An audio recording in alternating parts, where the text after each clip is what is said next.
할렐루야. 하나님의 은혜와 평강이 여러분과 가정 가운데 함께하기를 원합니다. 자, 오늘은 사도행전 15장 말씀을 보고 있습니다. 크게는 예루살렘 공의회가 열리는, 세계 최초로 기독교 연합회의가 열리는 그런 장이 15장입니다. 특별히 15장은 우리 사도행전이 28장까지 돼 있죠.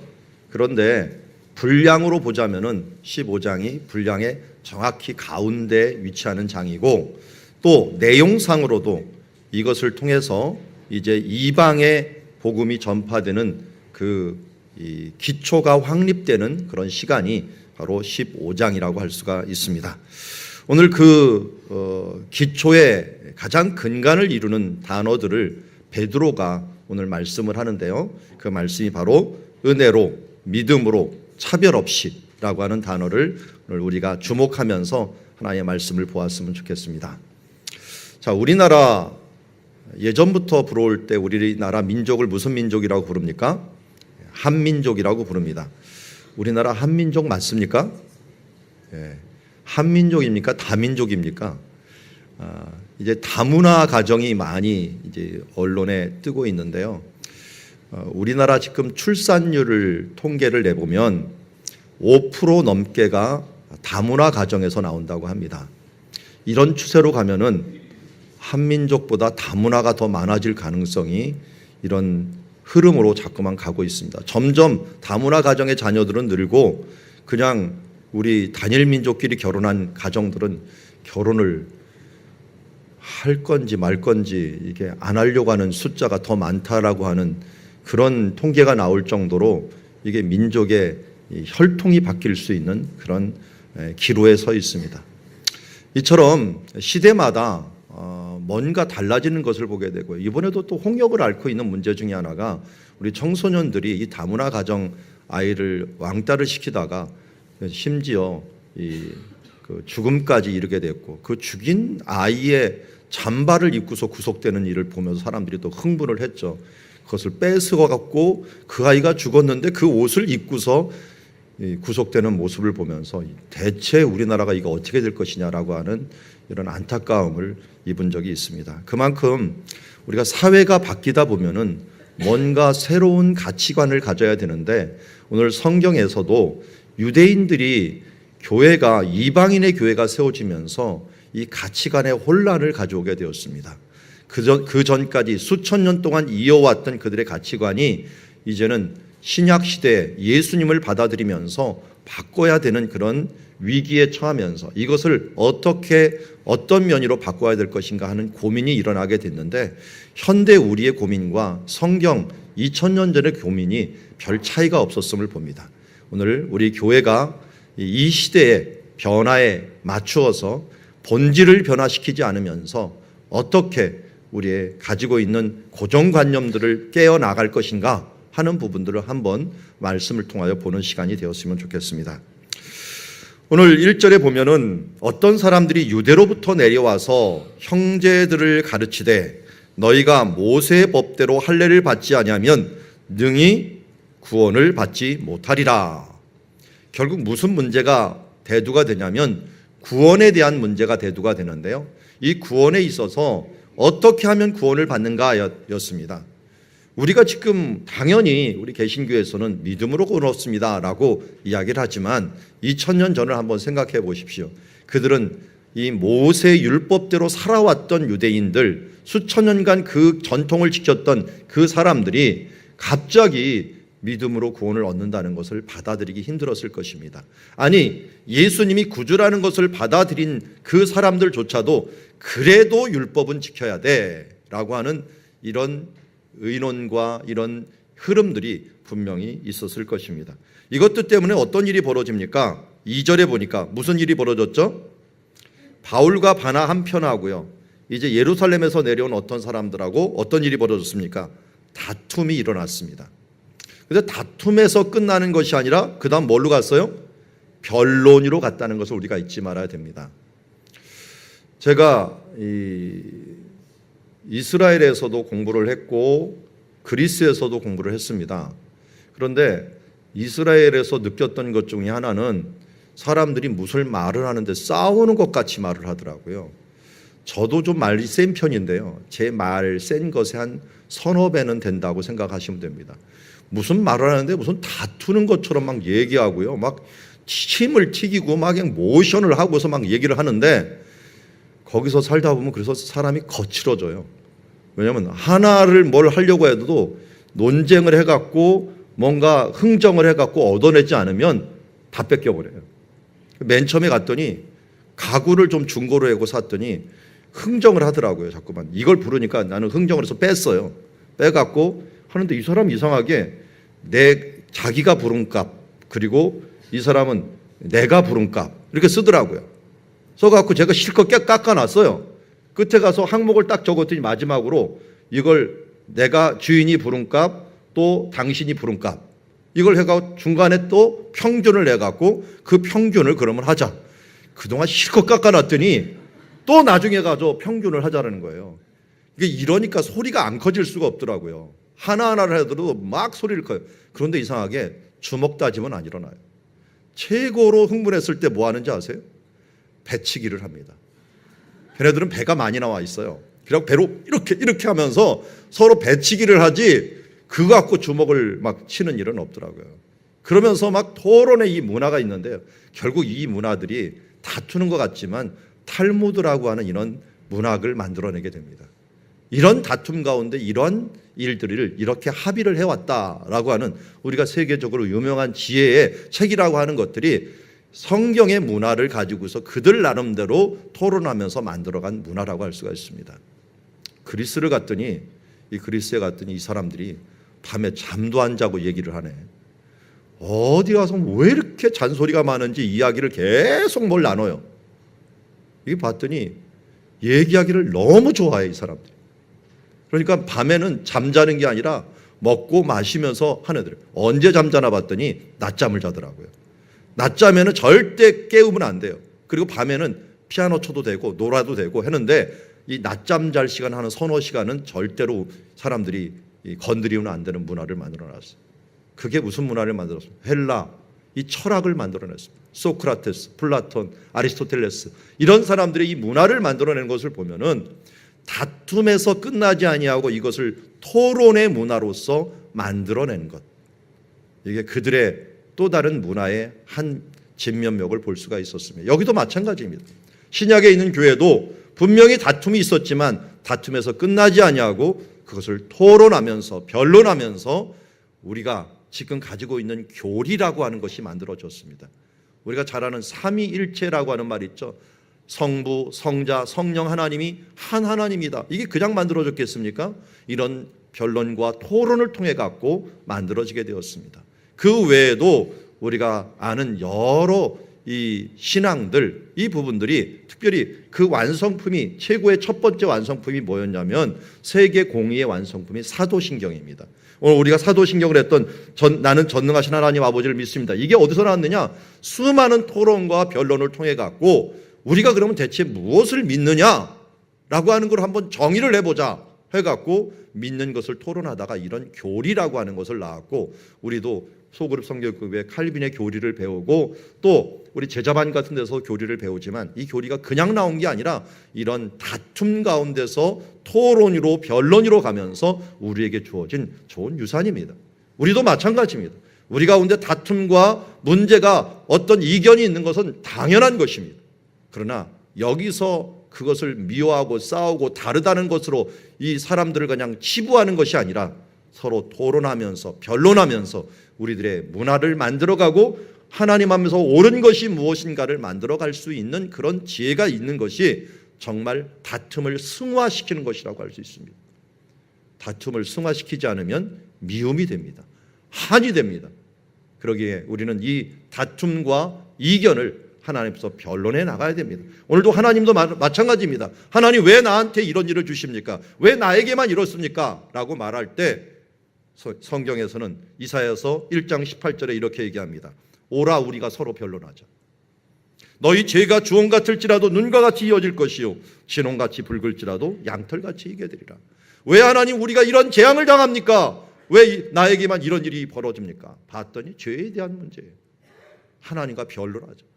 너희의 문제가 무엇인지 나한테 한번 알아보고 나는 너희에게 이것을 알려줄 것이다. 이건 우리에게도 지금 현재 진행형입니다. 왜냐하면 성경 말씀으로 주님은 우리의 문제들을 밝히 볼 수 있도록 우리에게 말씀하고 있습니다. 오늘 이 시간에도 바로 설교를 통하여 말씀하기도 하고 여러분들이 성경 읽을 때 하나님은 지금도 하늘에서 우리에게 말씀하고 계십니다. 우리는 또한 하나님께 물어보면서 읽어야 될 것이며 오늘도 물어보면서 하나님 앞에 변론하는 자세로 나가야 됩니다. 그냥 하나님 주시면 받고 안 주시면 안 받겠습니다 이런 태도가 아니라 교제하십시오. 예배는 잘 보면 두 가지 요소로 딱 결성이 되어 있습니다. 하나는 하나님께 올려드리는 것이고 하나는 하나님께 받는 것입니다. 그래서 우리의 기도와 우리의 찬송을 하나님께 올려드리면서 하나님께 우리의 사정을 아뢰는 것이요, 또 하나님께서는 우리의 기도를 받으시고 오늘도 말씀을 전해주는 그런 통로가 됩니다. 이런 교제가 있어지는 것입니다. 그래서 가장 좋은 예배는 오늘도 우리의 아픔과 어려움과 우리의 문제와 우리의 감사를 가지고 하나님께 나아가면 하나님께서 주시는 분명히 설교 말씀 가운데 아니면 찬양 우리 내용 가운데 하나님께서 우리에게 주시는 메시지가 있습니다. 이걸 영적인 예민함을 가지고 잘 파악해서 들을 때 이것이 온전한 교제가 되고 대화가 되는 것입니다. 그것이 온전한 예배요 하나님께서 받으실 만한 예배인 줄 믿습니다. 오라 우리가 서로 변론하자. 오늘도 주님은 우리를 기다리고 계시고 우리가 외치기를 원하시고 우리와 함께 대화를 나누시기를 원하신다는 것을 기억하면서 여러분 다툼에서 끝나지 말고 이견에서 끝나지 말고 토론을 통해 갖고 싸우지 마십시오. 심치게 토론을 하더라도 이것까지는 허락을 해드릴게요. 배치기까지는 허락을 해드릴 테니까 너무 화가 나면 배를 한번 빵빵 치기를 하십시오. 그것까지는 되겠지만 그러나 우리가 토론하고 변론하고 하나님 앞에도 마찬가지입니다. 하소연을 하지만 하나님의 음성 좀 듣고 가세요. 어떨 때는 기도하는 사람은 뭐냐 하나님 앞에 막 다다다다 기도하고 그냥 바락 그냥 가버리더라고. 하나님이 얼마나 서운하겠어요. 네 말만 하고 가냐? 내 말은 왜 안 듣냐? 하면서 우리가 하나님이 서운해하지 않겠습니까? 우리가 예배라고 하는 것들, 기도라고 하는 것은 대화 아닙니까? 주님 앞에 이러한 변론을 통해서 하나님의 나라가 만들어요. 오늘도 마찬가지입니다. 안디옥 교회에서 이러한 이 토론과 이 문화가 결국 아주 중요한 교리 하나를 만들게 되고 구원이 어디에서 나오는가 하는 부분들을 결정하는 굉장히 중요한 일들을 발생하게 됩니다. 그래서 이 안디옥 교회는 자기네 안에서 끝나지 않으니까 어떻게 했습니까? 사람들을 이제 예루살렘에게 보내기로 했습니다. 왜 예루살렘에 보냅니까? 거기에서는 예수님께 직접 말씀을 들은 사도들이 있기 때문입니다. 사도들이 왜 중요합니까? 우리는 그냥 말로만 듣는 것은 또 이 어떤 우리의 기록이나 영상으로 듣는 거하고 틀린 것 중에 하나는 살면서 듣는 게 틀립니다. 제가 한마디를 하더라도 저와 함께 살고 저와 함께 생활한 사람들은 그 말이 무슨 말인지를 알게 됩니다. 제가 이스라엘에서 놀란 것 중에 하나는 이 동양인들만 이렇게 모여고 한 번은 식사를 했어요. 우리 학교가 여러 이 나라에서 오는 사람들이었는데 미국인 학교인데도 불구하고 미국인들은 따로 식사를 하고 동양인들만 있는데 딱 보니까 중국인들, 대만인들, 뭐 홍콩 사람들 이렇게 딱 모여 있더라고요. 그래서 제가 얘기를 했죠. I am dragon. 이게 무슨 말일까요? 나는 용띠다. 이 말인데 여러분 다른 사람한테 미국인한테 갑자기 I am dragon 그러면 어떻게 할까요? 얘가 갑자기 무슨 얘기를 하나 하는데 각자 내 말을 듣더니 아주 자연스럽게 I am rabbit 그러면서 나는 토끼야, 나는 쥐야, 아니 I am mouse 하면서 자꾸만 얘기하는 거예요. 너무 자연스러워요. 문화가 같으니까 같은 무슨 말을 하더라도 서로 통화가 될 수 있습니다.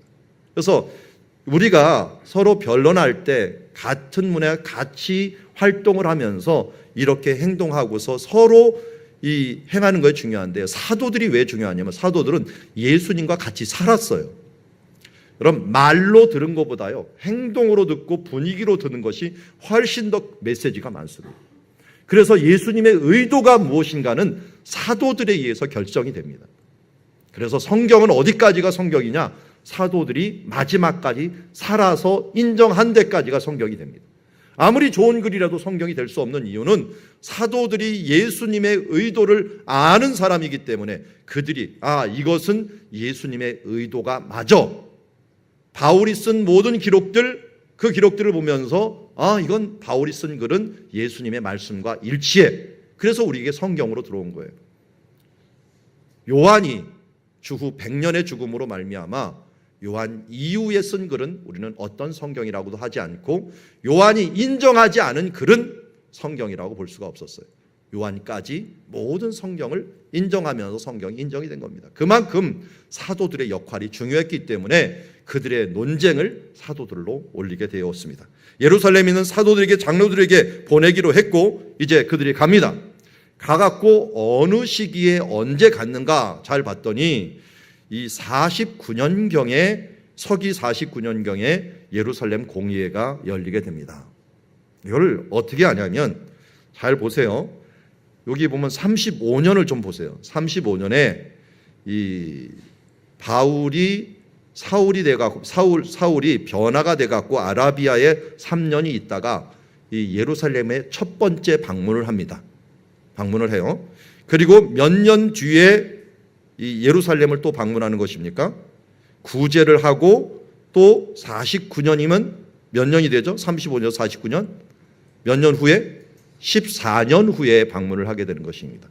요걸 갈라디아서 2장 1절에 오늘 상황에 대한 부분을 사도 바울은 편지를 써갖고 오늘 상황을 기록한 것이 있어요. 그게 갈라디아서 2장 1절이에요. 이게 2장 1절에 14년 후에 내가 바나바와 함께 디도를 데리고 다시 예루살렘에 올라갔다. 왜냐하면 계시를 따라 올라가 내가 이방 가운데서 전하는 복음을 그들에게 제시하되 라고 얘기하면서 4절에 보면 가만히 들어온 거짓 형제들 때문이다. 그들이 가만히 들어온 것은 그리스도 안에서 우리가 가진 자유를 엿보고 우리를 종으로 삼고자 함이라 하면서 이 구원에 대한 부분들을 거짓 형제들이 와서 율법을 지켜야 된다는 이런 것들이 거짓 형제들이라고 아예 정의를 하고 있고 이것이 14년 후에 올라갔다고 말했기 때문에 49년에 바로 예루살렘에 올라갔음을 알 수 있습니다.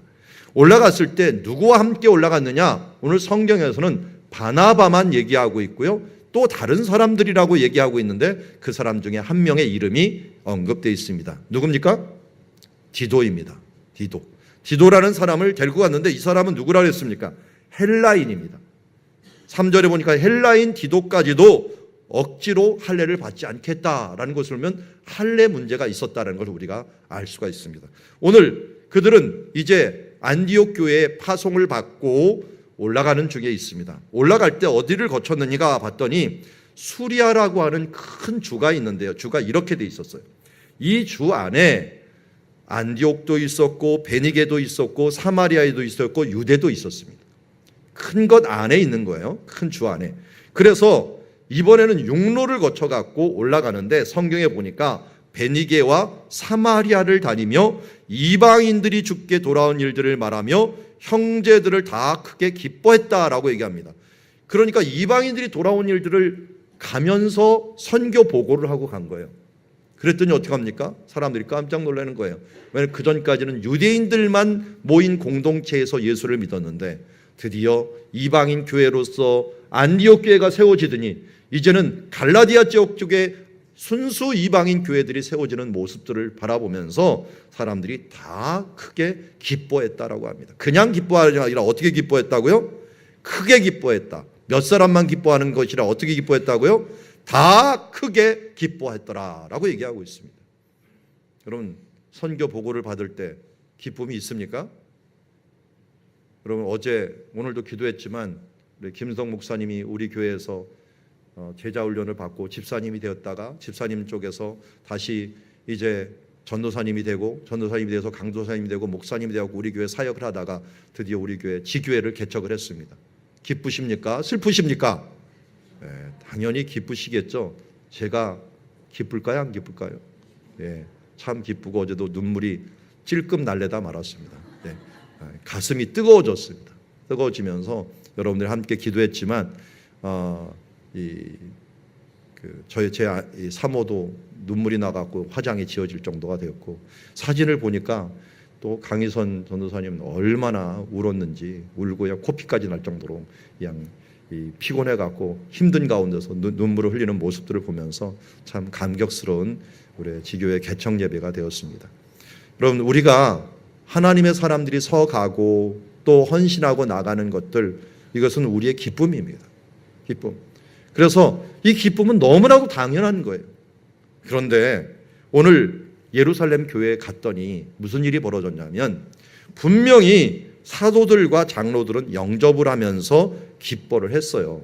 그런데 똑같이 4절에 보니까 행하신 모든 일을 말하매, 5절에 보니까 바리새파 중에서 어떤 믿는 사람들이 말하되 이방인에게 할례를 행하고 모세 율법을 지키라 명하는 것이 마땅하다라고 하면서 기뻐하는 것이 아니라 비방을 하듯이 그들에게 이것을 행해야 된다라고 말하는 것을 봅니다. 다른 교회들은 이 베니게라든지 사마리아 지역은 좀 이방에 있는 교회들이거든요. 그러다 보니까 이 교회들은 그들이 믿었다는 게 큰 기쁨, 모두의 기쁨이 되었는데, 이 예루살렘 교회는 기쁨이 되는 게 아니라 신경질적인 반응을 보이는 것을 보게 됩니다. 그동안 우리가 믿어왔던 전통들을 다 지키게 해야 된다. 여러분은 어떻게 생각하십니까? 이 당시에 이 사람들이 말하는 것들을 이해는 할 수는 있겠습니까? 1500년, 모세가 이 율법을 말하고 난 다음에 1500년이 지난 후였어요. 1500년이 지난 후에 이 율법대로 모든 사람들이 살아왔는데, 이제 새로운 교회가 개척되고 이 교회가 개척된 사람들에게 율법대로 살라고 해야 되는 겁니까? 말라고 해야 되는 것입니까? 그런데 이들이 말하는 것들은 할례라고 하는 예식이에요. 초점이 문제예요. 초점. 할례는 뭡니까? 유대인이 되는 예식이에요. 예식. 그러니까 한마디로 이방인 교회도 유대인으로 되는 예식을 행해야만이 그들이 구원받은 하나님의 자녀로 될 수 있다라고 얘기하는 거예요. 그런데 이 말씀은 사실은 이 창세기 17장에 아브라함에게 하면서 너희 자손들에게 모두 할례를 행하는 것이 내 언약의 징표다라고 이야기를 합니다. 자, 이것에서 우리는 잊지 말아야 될 것은, 구약에 있는 말씀을 여러분 지금 다 행하십니까? 행하지 않습니까? 일부는 행하고 일부는 안 하죠. 어떤 것은 행하고 어떤 것은 행하지 않습니까? 잘 보면은 의식, 제사에 관한 것 여러분 안 하시죠. 여러분 뭐 속죄제, 속건제 안 드리시잖아요. 안 하세요. 그리고 일부 또 그 시대, 그 지역에만 해당하는 것들이 있어요. 그런 부분들은 행하지 않아요. 뭐 죽은 것들은 먹지 말라, 또 뭐 하지 말라고 하는 부분들이 몇 가지가 있는 그런 부분들, 뭐 생선도 비늘이 있고 또 이 지느러미가 있는 것만 먹어라, 되새김질하는 것만 먹어라, 말굽이 굽이 갈라진 것만 먹어라, 이런 부분들 여러분들은 관여 안 하시잖아요. 그런데 성경에서는 그렇게 하는데 왜 우리는 안 하죠? 그런 거 지킬 수도 있는데 왜 우리는 안 지키죠? 많은 의식의 법들은요, 특별히 의식의 법들은 예수님이 오시면서 완성이 됩니다. 왜 제사를 안 드립니까? 예수님께서 히브리서에서 우리에게 말씀합니다. 우리를 위하여 단번에 모든 제사를 완성하셨다 하였기 때문에 우리는 더 이상 제사를 드릴 필요가 없습니다. 예수님이 완성했기 때문에 우리는 예수님을 믿음으로 말미암아 이미 모든 제사를 드린 사람이 된 거예요. 하나님과의 화목제, 우리들의 죄에 대한 속죄제, 모두 예수 그리스도를 믿음으로 완성이 된 것입니다. 그뿐만이 아니라 우리가 세례를 받음으로 말미암아 우리는 뭐를 받은 것과 똑같아요? 할례를 받은 것과 마찬가지입니다. 왜? 하나님의 언약의 징표라고 했는데 우리는 이미 세례를 통해서 예수님이 우리에게 명령하시기를 가서 모든 민족으로 제자를 삼아 아버지와 아들과 성령의 이름으로 어떻게 하라고요? 세례를 베풀고, 이 베푸는 행위가 결국 할례의 완성임을 우리가 믿기 때문에 우리는 더 이상 할례를 행하지 않습니다. 뭐 할례를 행하면 건강에는 좋습니다. 그렇지만 그것이 우리의 예식으로 자리 잡을 필요는 없습니다. 왜냐하면 예수님께서 우리의 세례를 통해서 우리를 완성했기 때문입니다. 완성했는데 그것까지 지키라는 거죠. 안식일 교회는 어떻게 합니까? 지금도 먹는 것을 구분하죠. 제가 옛날 친구가 안식일 교가 있었는데 왔더니 애가 뭘 도시락을 싸우면요, 남의 도시락 먹기에 급급하더라고. 막 주워 먹더라고요. 왜 먹는가 봤더니 얘 음식을 먹었더니 싱겁기가 그지없어요. 간장을 안 넣더라고. 발효 음식 이런 거 안 넣고 돼지고기 안 넣고 그러니까요, 집에서 못 먹으니까 친구들 이 반찬 뺏어 먹느라고 막 돌아다니는 걸 봤어요. 안식일교인들, 유대인들처럼 먹으려고 노력을 합니다. 그게 그들은 율법을 지키는 것이라고 얘기합니다. 그러나 예수님의 완성된 이 법들을, 완성된 것들을 무시하는 행위라고 할 수가 있어요. 하나님은 이미 예수 그리스도 안에서 언약을 완성하였기에 우리가 십계명의 정신, 이런 정신의 기초적인 하나님의 정신 외에 의식적인 것들은 우리 모두 완성이 되었기에 예수 그리스도에서 우리는 그 의식에 있어서는 자유로울 수가 있는 것입니다. 그래서 예배를 어떻게 드립니까? 여러분, 우리 교회 아마 처음 오신 분들은 예배 의식이 좀 이상하다라고 할 수 있지만 우리 예배는 언제든지 바꿀 수 있어요. 왜냐하면 의식이 중요한 게 아니라 정신이 중요하기 때문입니다.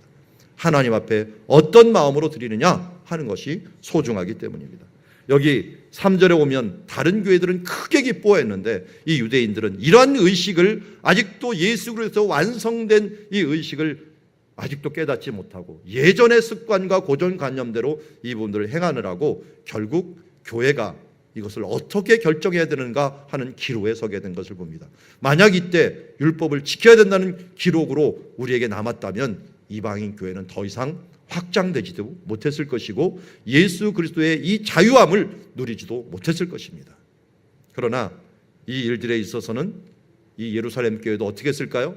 다툼에서 끝날 때 어떻게 하려요? 다툼을 뭘로? 토론으로. 토론해서 서로 변증하면서 하나님의 교리를 만들어가는 계기로 삼았습니다. 그 토론이 얼마나 일어났는가 봤더니 6절에 보니까 사도와 장로들이 이 일을 의논하려고 또다시 모였습니다. 한 번에 끝난 것이 아니라 아마 수십 번이 모였을지 최소한 서너 번은 모여갖고 함께 의논하는 일들이 있었을 것입니다. 의논하러 모여서 많은 변론이 있었다. 긴 시간이란 뜻도 돼요. 긴 시간 동안 많은 변론을 행하면서 그 변론이 있은 뒤에 마지막으로 베드로가 수장이기 때문에 베드로가 일어나서 이 말들을 정리하는 장면을 봅니다. 베드로가 어떻게 정리하는가 봤더니 이렇게 얘기합니다. 형제들아, 너희도 알거니와 하나님이 이방인들로 내 입에 복음의 말씀을 들어 믿게 하시려고 오래전부터 너희 가운데 나를 택하시고. 자, 여기에서 너희도 알거니와 라는 말이 뭘까요? 이 말은 사도행전 11장에 나오는 내용입니다. 여러분, 사도행전 11장 내용이 무엇인지 기억하십니까? 원래 이 11장은 없어도 될 정도로 이 작은 이야기를 굉장히 풀어놨어요. 10장의 이야기를 또 한 번 반복한 것이 11장입니다. 10장에 무슨 일이 있었습니까? 고넬료 사건 기억하십니까? 고넬료 사건이 이 유대인들에게 가장 충격적이었던 것은 이방인이 성령 받았다는 것도 있지만 베드로가 이방인의 집에 들어갔다는 거예요. 거기서 같이 먹고 마셨다는 거예요. 이건 그들에게 있을 수 없는 일들이었습니다. 왜냐하면 구약시대까지는 거룩이라고 하는 개념이 지키는 개념이지 누구를 가서 거룩하게 만드는 개념이 아니었어요. 그런데 신약에 하나님께서 베드로를 강권했죠. 3번이나 환상을 보여주면서 더러운 것이라도 하나님이 깨끗하게 하셨으면 먹어라 하면서 3번이나 환상을 보여주면서 결국 그곳에 갔을 때 이 신약에 무슨 문이 열리냐면 그전에는 보존하는 언약이 거룩이 아니라 거룩을 전파하는 신앙으로서 변하게 되는 것을 보게 됩니다. 그래서 그들에게 복음을 전하였을 때 어떤 일이 벌어졌습니까? 이방인들에게 내 입에 복음의 말씀을 들어 믿게 하시려고 라고 했는데 고넬료에게 복음이 전파되면서 갑자기 성령이 임하시고 말씀을 듣는 자 중에 성령이 임하시면서 그들에게 마가의 다락방에서 일어났던 성령의 그 현상들, 방언을 말하고 모든 사람들이 변화되는 역사가 그대로 보이게 됨을 보고 이것은 성령이 하시는구나, 하나님이 하시는구나 하는 것을 깨닫고 어떻게 했습니까? 그들에게 모두 세례를 주면서 하나님의 사람을 만들었던, 하나님의 가족을 만들었던 일들을 우리가 잘 알고 있습니다. 베드로는 이 말을 다시 상기를 시킵니다. 어떻게 보면은 바울과 바나바가 이것을 갖고 변론하고 토론했다면 영향력이 없었기 때문에요, 이런 결정이 날 수가 없었을 것입니다. 믿음으로 구원 얻는다는 결정이 날 수가 없었는데 하나님은 미리 가장 영향력 있는 이 베드로에게 이 일들을 경험하게 만들고 그가 앞장설 수 있도록 하나님께서 미리 준비해 놓은 것을 보게 됩니다. 이런 걸 보면은 하나님의 계획은 참으로 치밀하십니다. 그 일들이 왜 11장의 일들이 그렇게 길게 말을 했는가 봤더니 이 일을 이루기 위함이었습니다. 결국 이방인들도 하나님의 성령이 임하여 갖고, 성령이 임했을 때는 할례와 상관없이 하나님께서 그들을 구원할 수 있다는 것을 보여줌으로 베드로가 그 일들을 변론할 수 있었고 체험적으로 말할 수 있었던 것을 보게 됩니다. 우리가 잘 아는 것처럼 베드로가 한 말을 한번 잘 보십시오. 10장 15절에 내가 말을 시작할 때 성령이 그들에게 임하시기를 처음 우리에게 하신 것 같이 하는지라. 이때 베드로만이 간 것이 아니라 베드로도 찜찜해 갖고 다른 성령을 받았던 사람들하고 같이 갔어요. 그래서 우리가라고 하는 표현을 쓰기도 하고, 함께 있는 사람들 120문도가 일부가 있었기 때문에 거기에 우리가라는 표현을 쓰게 된 것을 봅니다. 그런즉 하나님이 우리가 주 예수 그리스도를 믿을 때 주신 것 같은 선물을 그들에게 주셨으니 내가 누구이기에 하나님을 능히 막겠느냐 하더라. 그들이 이 말을 듣고 잠잠하여 하나님께 영광을 돌려 이르되 그러면 하나님께서도 이방인에게도 생명 얻는 회개를 주셨도다.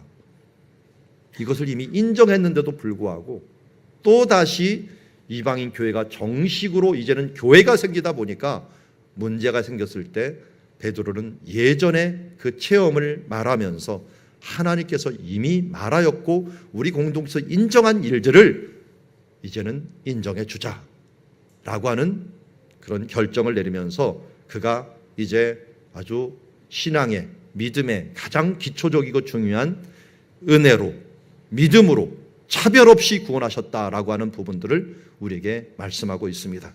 8절에 보니까 또 마음을 아시는 우리 하나님이 우리에게와 같이 그들에게도 성령을 주어 증언하시고 믿음으로 그들의 마음을 깨끗하게 하사. 자, 여기에 주목을 하십시오. 마음에 깨끗하게 한다는 건 거룩, 성결을 의미합니다. 무엇이 우리의 마음을 깨끗하고 성결하게 만듭니까? 보니까 믿음입니다. 예수 그리스도를 믿음으로 우리가 죄사함을 받게 되기 때문에 바로 그 안에서 우리가 깨끗함을 얻게 됩니다. 그런데 이 깨끗함이 그들이나 우리나 차별하지 아니하였다라고 합니다. 차별이 없다.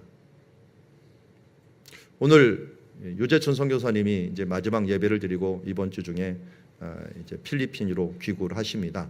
원래 선교사로 계시면서 우리 교회 2월부터 지금까지 한 10개월 동안 너무나도 성실하게 우리 교인보다도 더 열심히 예배를 나오셔갖고 성경 공부도 열심히 하셔갖고 이제 충전을 하시고 가시게 되는데요. 지난 주 목요일 날 유재천 선교사님 가정과 또 말라위로 떠나시는 김창기 선교사님이라는 분이 있는데 그분하고 같이 만나고 식탁의 교제를 나누면서 이런저런 선교지 이야기를 제가 들었습니다. 네, 우리나라에서도 있지만 이 선교지에서 공통적으로 있는, 특별히 후진국일수록 더 공통적에 있는 것이 차별이었습니다. 어느 정도의 차별이냐면 빈민이 되면은 그냥 영원한 빈민이고, 이게 부자는 영원한 기득권을 가지는 또 기득권처럼 살고 있는 거예요. 그 필리핀 같은 데는 교회가 이루어져도요, 빈민 교회가 따로 있고 부자들 교회가 따로 있는 거예요. 빈민들이 부자 교회 가서 예배드리면 적응을 못해요. 부자들도 빈민 교회 가서 예배를 드리려고 하지도 않은 거예요. 그러니까 교회 자체도 구별이 되어 있는 그런 모습이고, 이 말라이나 이런 데 같은 데도 마찬가지예요. 이 고위층이 다니는 병원이 따로 있고, 이 일반 이 국립병원이 있는데 이런 데 들어가면 대부분 거기서 치료를 하면은 대부분 이 에이즈가 걸려오고, 그래서 그 민족의 55%가 에이즈가 다 걸려 있는 이런 것들 때문에 이 빈민과 고위층 차이에 너무 많이 나는 그런 일들이 보는데, 근데 그 가장 기초가 어떤 것이 있냐면 돈에 있더라고요. 돈을 얼마나 많이 가졌느냐, 적게 가졌느냐가 사람들을 차별하는 아주 큰 근거가 됩니다. 잘 생각하면요, 누가 빈민 가운데 태어나고 싶겠어요? 태어날 때부터 결정이 돼버린 거잖아요. 근데 이것은 참 불공평하지 않습니까? 태어날 때부터 어떤 사람은 부잣집에 태어나갖고 대접을 받고, 어떤 사람은 가난한 집에 태어나갖고, 이것들 때문에 공산주의가 일어나고 그러는데, 공산주의는 또 괜찮습니까? 공산주의도 마찬가지잖아요. 지금 시진핑 모택동 계열에 있는 그 사람들 가운데 그래서 태어났기 때문에 지금 그 정도 지위에 오른 것 아닙니까? 아마 가난한 농민 가운데 태어났으면 여전히 농민 가운데서 헤매고 있었던 그런 삶들을 살 수밖에 없는, 인간의 이 차별이라는 것은 아무리 우리가 민주화가 되고 뭐하고 한다고 하더라도 변화되지 않는 부분들이 이 차별입니다. 이 차별을 없앤다는 건 아마 세계 끝날까지 가도 아무리 뒤집어도요, 또 차별이 만들어지고 역차별이 만들어지는 결과를 가져오게 될 것입니다. 그런데 오늘 예수님이 오셔서 우리를 구원하시되 어떻게 구원하셨다고요? 믿음으로 구원하셨다라고 얘기합니다. 믿음은 차별이 없습니다. 누구든지 믿음으로 구원을 받습니다. 부자나 가난한 자나 어떤 사람도 믿음이 없으면 하나님께 나아갈 수 없습니다. 그러기에 이 우리에게 주신 이 믿음의 신앙이야말로 모두를 평등하게 만드는 가장 중요한 도구요, 하나님의 우리의 선물입니다. 그래서 이 믿음은 그냥 오는 것이 아니라 오늘 11절에 우리는 그들과 동일하게 주 예수의 은혜로 구원받은 줄을 믿노라. 유대인들은 선민 사상을 갖고 있었습니다. 우리는 그래도 모세의 율법을 갖고 있고 계속적으로 이러한 것들을 가져온 아주 중요한 민족이요, 우리 택하심 받은 민족이다라고 얘기했지만 예수님이 오셔서 이것을 모두 깨버립니다. 은혜로, 믿음으로 차별 없이 구원받는다. 데나리온 비유에도 마찬가지입니다. 아침에 나와서 일을 열심히 한 사람이나 점심에 나와서 일한 사람이나 저녁에 1시간 딱 일한 사람이나 모두 한 데나리온을 줍니다. 이게 무엇입니까? 일찍 믿었거나 중간에 믿었거나 늦게 믿었거나 모두 예수 그리스도 안에서 구원을 받는 줄 믿습니다. 이걸 또 오해해갖고 모두 구원을 받으니까 마지막에 구원을 받아야겠다, 놀 건 다 놀고 즐길 건 다 즐기고 마지막에 가서 내가 구원을 받아야겠다, 이 오해를 한 사람이 콘스탄틴 대제예요. 콘스탄틴 대제가요, 죽을 때 세례를 받아요. 죽을 때. 왜? 그 전에 죄 짓고서 구원 못 받을까 봐 나중에 끝에 가갖고 죽기 직전에, 임종 직전에 세례를 받아갖고 이제는 더 이상 죄 질 일이 없다. 왜? 병상에 누워져 있으니까. 그런데 그렇다고 죄를 안 집니까?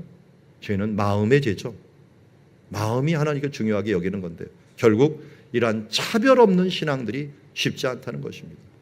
우리가 하나님 안에서 주시는 이 은혜들 참 쉽지 않습니다. 이걸 받아들이는 거 쉽지 않습니다. 그러나 이건 기억하십시오. 하나님께서 차별 없이 구원하시되 상급은 있다. 상급은 있다. 데나리온 비유에 보면은 그게 상급이 없는 것 같지만 달란트 비유를 보면은 잘하였도다 착하고 충성된 종아라고 하는 상급은 있다는 것을, 들어가는 입장권은 있지만 거기에 좌석표는 틀리다. 모두 입장권을 얻었지만 좋은 이게 특별석을 앉느냐 아니면 저 끝에 맨 뒤에 앉아갖고 있느냐, 모두 들어가는 건 영광이지만 그러나 하나님의 좌석표는 틀리다라는 걸 기억하시면서 이 땅에서 구원받은 자, 빨리 구원받는 게 좋아요. 왜냐하면 상급을 쌓을 수 있는 이런 시간들이 많기 때문에요. 그런데 이렇게 베드로가 참으로 잘 말해 주었습니다. 이게 구원의 근간이 되었어요. 우리 기독교의 근간이 되었어요. 우리는 구원을 받는데 믿음으로 받는다. 이 믿음은 은혜로 인하여 오는 믿음이다. 그리고 이것은 믿는 사람들은 차별 없이 구원을 받는다. 말을 잘해 주었는데 갈라디아서 2장 11절에 보면 이 베드로가 안디옥을 방문했습니다. 이 베드로의 또 다른 히브리 이름은 게바입니다. 게바가 안디옥에 이르렀을 때 책망받을 일이 있기로 내가 그를 대면하여 책명하였노라. 내가는 누굴까요? 바울입니다. 바울하고 베드로하고는 이게 직위상으로 보면은 일단 상대가 안 됩니다. 한마디로 여기는 이 총회장이라고 한다면 이 사람은 지금 저기 이 당회장도 아니고 부목사 격인데 이 사람이 총회장 보고서 책망한다는 것은 요새 사회에서도 뿐만 아니라 그때는 더 감히 말도 못 꺼낼 그런 상황이었는데 책망을 합니다. 무슨 일이었을까요 대체? 베드로가 분명히 믿음으로 은혜로 차별 없이 구원 얻는다고 말해놓고서요 이방인들하고 같이 그래서 식사를 했어요.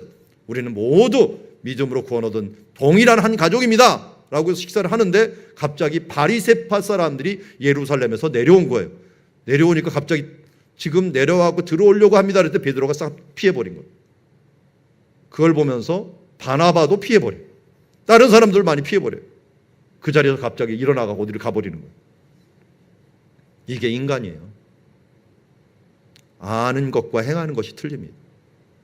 배우고 확신한 바에 거하지 않으면요 우리도 똑같은 사람이 됩니다. 그래서 사도 바울은 모든 것이 끝난 다음에 갈라디아서 2장 16절에서 이렇게 얘기합니다. 사람이 의롭게 되는 것은 율법의 행위로 말미암은 것이 아니요 오직 예수 그리스도를 믿음으로 말미암은 줄을 알므로 우리도 그리스도 예수를 믿나니 이는 우리가 율법의 행위로서가 아니고 그리스도를 믿음으로 의롭다함을 얻으려 함이라. 율법의 행위로서는 의롭다함을 얻을 육체가 없느니라. 오늘 우리는 공예를 통해서 우리가 서로 변론하는 모습들, 그를 통해서 하나님의 나라를 세워가는 것들을 배워야 됩니다. 그리고 큰 기쁨이 있지만 비방이 있는 서로 다른 의견들이 있을 수 있다는 것, 하나님의 놀라운 일들이 바로 이러한 일들을 발생할 수 있다는 것을 알고 우리는 이러한 변론을 통해서 얻은 원리, 우리의 구원은 은혜로 믿음으로 차별 없이 이루어졌다는 것을 알고 배우고 확신한 가운데 거해야 될 줄 믿습니다. 오늘 말씀을 정리하면서 여러분 이러한 은혜를 받았으면 우리가 어떻게 살아야겠습니까? 이러한 말씀을 깨달았으면 어떻게 살아야겠습니까? 이제는 예수님처럼 우리도 변화되었으면 섬기는 자가 되어야 될 줄 믿습니다. 오늘은 교육훈련 축제, 사역축제의 날인데 우리가 교사로서 섬기는 사람들, 사역으로 섬기는 많은 분들이 있는데요. 내가 이 땅에 살 동안 언제 주님께서 부르실지 모르는데 주의 나라를 위해서, 주의 몸된 교회를 위해서 열심히 일하겠다고 다짐하며 기도하는 마음으로 헌신해 주시길 바랍니다. 단 확신하지 못하고 아직도 미비하다 생각하시는 분은 배우는 데 먼저 힘쓰십시오. 그래서 배우고 난 다음에 봉사하셔야지 정상입니다. 나는 아직 안 배워서 봉사할 수 없습니다라는 분들은 배우는데 결단을 하십시오. 그리고 나는 배웠는데 봉사하지 않는다라고 하는 사람들은 빚진 마음을 가지고 하나님 앞에 작은 것이라도 섬기는 일들에 힘써 주시는 여러분들이 되시길 바랍니다. 그래서 우리 사랑누리교회 주 안에서 이러한 은혜로 믿음으로 차별 없이 받은 은혜를 가지고 배우고 확신한 가운데 거하는 사랑누리교회 되기를 주의 이름으로 축원합니다. 기도하겠습니다.